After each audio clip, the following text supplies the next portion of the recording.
Hello, good morning children. How are you all? Welcome to Hindi class. Today we have to revise the 6th lesson. ഇന്ന് നമുക്ക് 6ാമത്തെ lesson, അതായത് വർഷ ഋതു revise ചെയ്യാം. Okay, എല്ലാവരും text book അല്ലെങ്കിൽ note book എടുക്കുക. അതിനകത്തിൽ question answer ഒന്നുമില്ല. നമുക്ക് word മീനിങ്സും ചേർത്ത് എഴുതാനും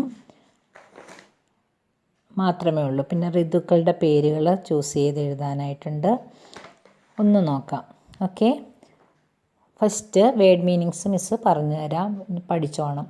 ഉപവൻ ഗാർഡൻ. ഖുഷ്ബു ഫ്രാഗ്രൻസ്.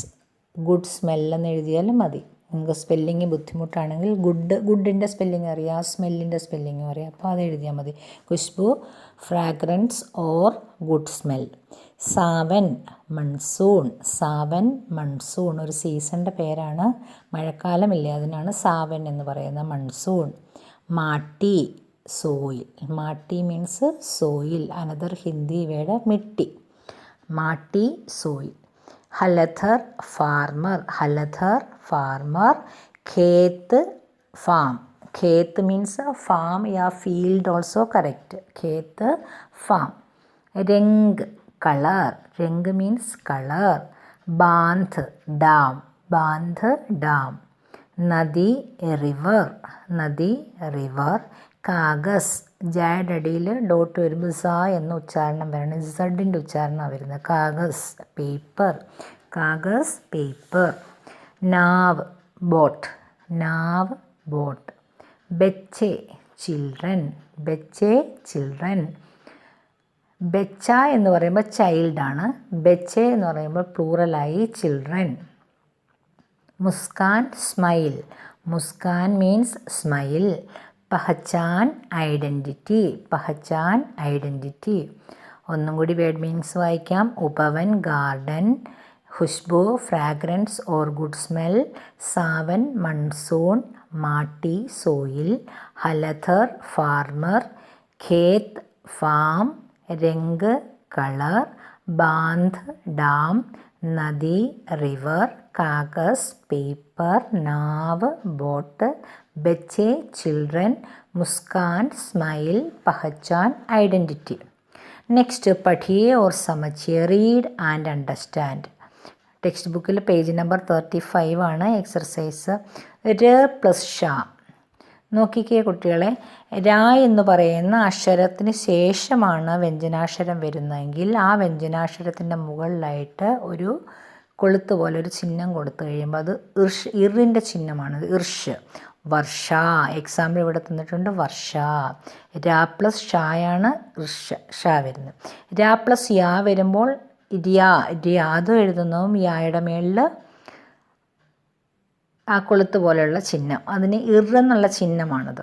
ര പ്ലസ് മ ഇർമ. അപ്പം ഏത് രായ്ക്ക് ശേഷമാണ് വ്യഞ്ജനാക്ഷരം വരുന്നത്?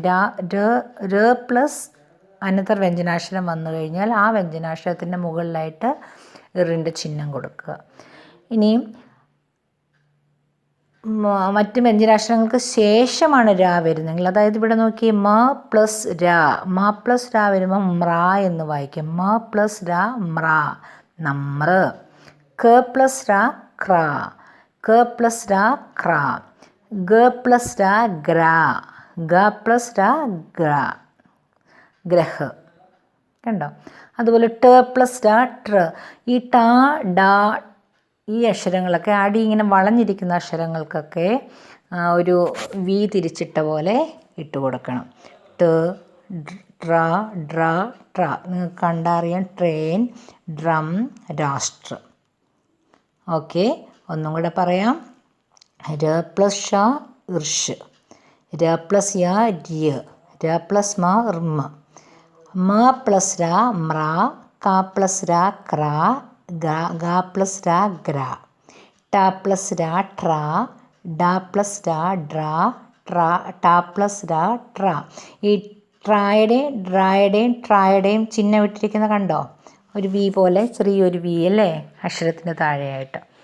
അപ്പോൾ അത് ഈ ചിഹ്നം ട ഇട്ട ഡ ഇഡ വരെയുള്ള വാക്കുകൾ മാത്രമേ വരൂ. ആ അക്ഷരങ്ങളിൽ മാത്രമേ ആ ചിഹ്നം വരുള്ളൂ. നെക്സ്റ്റ് വൺ, പഠിയെ സമझിए और लिखिए റീഡ് അണ്ടർസ്റ്റാൻഡ് ആൻഡ് റൈറ്റ്. ഓരോ ചിത്രങ്ങൾ തന്നിട്ടുണ്ട്. ആ ചിത്രങ്ങളുടെ പേരെന്താണെന്ന് നിങ്ങൾ ആദ്യം മനസ്സിലാക്കുക. മനസ്സിലാക്കിയിട്ട് അതിനകത്തിൽ രാ ഏത് രീതിയിലാണ് ഉപയോഗിച്ചിരിക്കുന്നതെന്നാണ് നമ്മൾ എഴുതേണ്ടത്. ഫസ്റ്റ് വേർഡ് റാണി. റാണി എന്ന് പറയുന്ന വേർഡിനകത്തിൽ രാ എന്ന് പൂർണ്ണമായിട്ട് ഉച്ചരിച്ചിട്ടുണ്ട് അല്ലേ. റാണി, രാ എന്ന് പറയുന്ന അക്ഷരം മുഴുവനായിട്ട് എഴുതിയിട്ടുണ്ട്. അതുകൊണ്ട് അതിൻ്റെ ഉച്ചാരണം രാ എന്ന് വരും. അടുത്തതിൽ വർഷ. വർഷ ആ വാക്ക് നോക്കി അതിനകത്തിൽ രാ കൊടുത്തിരിക്കുന്ന എവിടെയായിട്ടാണ്? ഇറിൻ്റെ ചിഹ്നമായിട്ടാണ് കൊടുത്തിരിക്കുന്നത്. അതുകൊണ്ടാണ് വരയുടെ മേളിൽ ആ ചിഹ്നം മാത്രമായിട്ട് റൈറ്റ് സൈഡിൽ കൊടുത്തിരിക്കുന്നത്. വർഷ ഇർ എന്ന് പറയുന്ന ചിഹ്നം.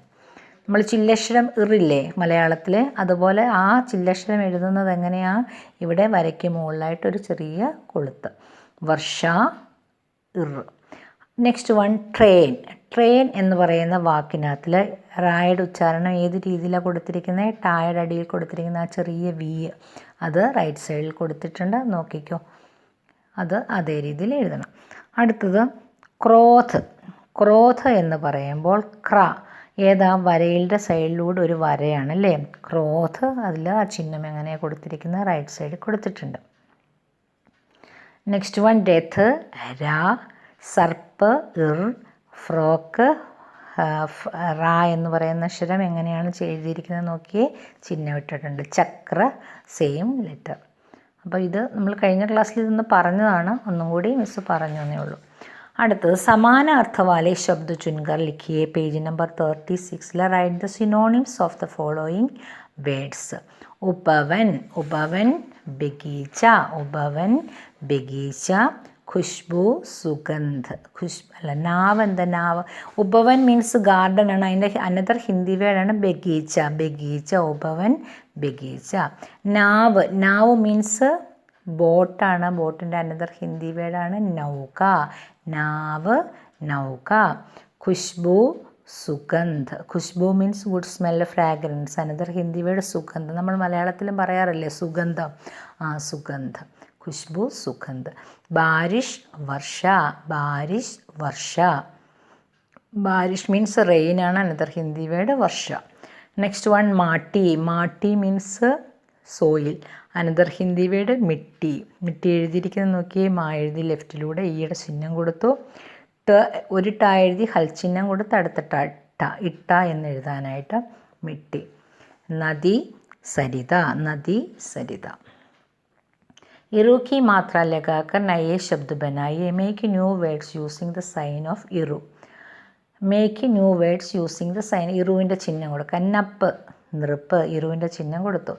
കഷ്ണം എന്ന് കൊടുത്തു, കൃഷ്ണൻ എന്നാക്കി. ഇറുവിൻ്റെ ചിഹ്നം കായ്ക്ക് കൊടുക്കുക. കപ്പ കൃപ. കായ്ക്ക് ഇറുവിൻ്റെ ചിഹ്നം കൊടുത്തു, കൃപ. ഖത്ത് ഖൃത്. ഇറുവിൻ്റെ ചിഹ്നം കൊടുത്ത് ഹൃതെന്ന് എഴുതി. വൃക്ഷ മൃഗ്. അത് പഠിക്കുക. നെക്സ്റ്റ് 4 സീസണിൻ്റെ പിക്ചർ കൊടുത്തിട്ടുണ്ട്. ആ സീസണിൻ്റെ പേര് എഴുതാനായിട്ട് ശീത ഋതു, ഗ്രീഷ്മ ഋതു, വസന്ത ഋതു, വർഷ ഋതു. 4 ഋതുക്കളുടെ 4 സീസണിൻ്റെ പേരുകൾ ഒരു ബ്ലൂ കോളത്തിൽ കൊടുത്തിട്ടുണ്ട്. ആ കോളത്തിൽ നിന്ന് കറക്റ്റ് സീസൺ എടുത്തെഴുതാൻ പിക്ചറിൻ്റെ താഴെ എഴുതാനുണ്ട്. ഫസ്റ്റ് വൺ നോക്കിയാൽ നല്ല വെയിൽ, സൂര്യനൊക്കെ ഉദിച്ച് നല്ല സണ്ണി ഡേ ആയിട്ട് നിൽക്കുന്നുണ്ട്. അപ്പോൾ എന്താ കൊടുക്കേണ്ടത്? ഗ്രീഷ്മ ഋതു. ഗ്രീഷ്മ ഋതു. അടുത്ത മഴത്തുള്ളി വീഴുന്നുണ്ടല്ലേ, രണ്ടാമത്തേതായതുകൊണ്ട് നമ്മൾ മഴക്കാലമാണ്, അതുകൊണ്ട് വർഷാ ഋതു എന്ന് കൊടുത്തു. വർഷാ ഋതു. മൂന്നാമത്തേത് ചെടികളിലെല്ലാം നിറയെ പൂക്കൾ, അങ്ങനെയുള്ള കാലത്തെ വസന്ത ഋതു എന്ന് പറയും. വസന്ത ഋതു, വസന്തകാലം. നെക്സ്റ്റ് വൺ മഞ്ഞ് മൂടിക്കിടക്കുക. മലയിലും എല്ലാം മഞ്ഞാണല്ലേ, ആ മരത്തിലുമൊക്കെ മഞ്ഞ് മൂടിക്കിടപ്പുണ്ട്, അതുകൊണ്ട് അതിനെ ശീത ഋതു എന്ന് പറയുന്നു. ശീത ഋതു. അപ്പം ഗ്രീഷ്മ ഋതു, വർഷാ ഋതു, വസന്ത ഋതു, ശീത ഋതു. ഓക്കെ. പിന്നെ നമ്മൾ പഠിച്ചായിരുന്നു സംജ്ഞ എന്താണെന്നല്ലേ. Name of a person, place or a thing, that is known as noun. Noun ഏത് വസ്തുവിൻ്റെ, ഏത് സാധനത്തിൻ്റെയോ വസ്തുവിൻ്റെയോ സ്ഥലത്തിൻ്റെയോ മനുഷ്യൻ്റെയോ മൃഗത്തിൻ്റെയോ പക്ഷിയുടെയോ എല്ലാത്തിൻ്റെയും പേരെന്താകും? നൗണാകും. സംജ്ഞ എന്നാണ് ഹിന്ദിയിൽ പറയുന്നത്. അതിൻ്റെ ഒരു എക്സർസൈസ് 37 പേജിൽ ലാസ്റ്റ് കിടപ്പുണ്ട്, അതൊന്ന് നോക്കിക്കേ. സമച്ചോ ഔർ നാമോങ്ക മിലാൻ കരോ. ഷഹർ കാ നാം. ആദ്യം പട്ടണത്തിൻ്റെ പേര്. ഇപ്പം 5 സ്ഥലങ്ങൾ, 5 പേരുകൾ റൈറ്റ് സൈഡിലും കൊടുത്തിട്ടുണ്ട്. അപ്പോൾ ലെഫ്റ്റ് സൈഡിനെ റൈറ്റ് സൈഡുമായിട്ട് മാച്ച് ചെയ്യാനായിട്ടാണ് പറഞ്ഞിരിക്കുന്നത്. ഒന്നാമത് കേരളം കൊടുത്തിരിക്കുന്നത്. കേരളം നമ്മുടെ സംസ്ഥാനമാണ് അല്ലേ, അവർ സ്റ്റേറ്റാണ്. ഭാരത് മീൻസ് അവർ കൺട്രി, നമ്മുടെ രാജ്യമാണ്. ലക്നൗ മീൻസ് വൺ സിറ്റിയാണ്, ഒരു സിറ്റിയുടെ പേരാണ്. ഹാത്തി മീൻസ് ഒരു എലിഫൻ്റ് ഒരു മൃഗത്തിൻ്റെ പേര്. ബാദൽ മീൻസ് ക്ലൗഡ്, അത് ഒരു വസ്തുവായിട്ട് നമുക്ക് സൂചിപ്പിക്കാം. അപ്പം നോക്കിയേ, ഫസ്റ്റ് ഷഹർ കാ നാം കൊടുത്തിട്ടുണ്ട്. ഷഹർ കാ നാം നമ്മൾ പറഞ്ഞു, ഒരു സിറ്റിയുടെ പേര് ലഖ്നൗ. ഷഹർ കാ നാം ലഖ്നൗ. പശു കാ നാം, പശു മീൻസ് ആനിമലാണ്, ഒരു ആനിമലിൻ്റെ പേര് റൈറ്റ് സൈഡിലുണ്ട്. ഏതായിരുന്നു അത്? ഹാത്തി. പശു കാ നാം ഹാത്തി. രാജ്യ കാ നാം, ഒരു സ്റ്റേറ്റിൻ്റെ പേരുണ്ട്, അതേതാണ്? കേരളം. രാജ്യ കാ നാം കേരൾ. വസ്തു കാ നാം, നെയിം ഓഫ് എ തിങ്, ഇവിടെ സൂചിപ്പിച്ചിരിക്കുന്ന ബാദലിനെയാണ്, ബാദൽ ക്ലൗഡ്. ദേശ് കാ നാം, name of A country, Bharat. നിങ്ങൾ ഒരു കാര്യം മനസ്സിലാക്കണം, ഇവിടെ രാജ്യ എന്ന് പറഞ്ഞു കഴിഞ്ഞാൽ, മലയാളത്തിൽ രാജ്യം എന്ന് പറഞ്ഞു കഴിഞ്ഞാൽ കൺട്രിയാണ്. എന്നാൽ ഹിന്ദിയിൽ രാജ്യ എന്ന് പറഞ്ഞു കഴിഞ്ഞാൽ സ്റ്റേറ്റ് ആണ് കേട്ടോ.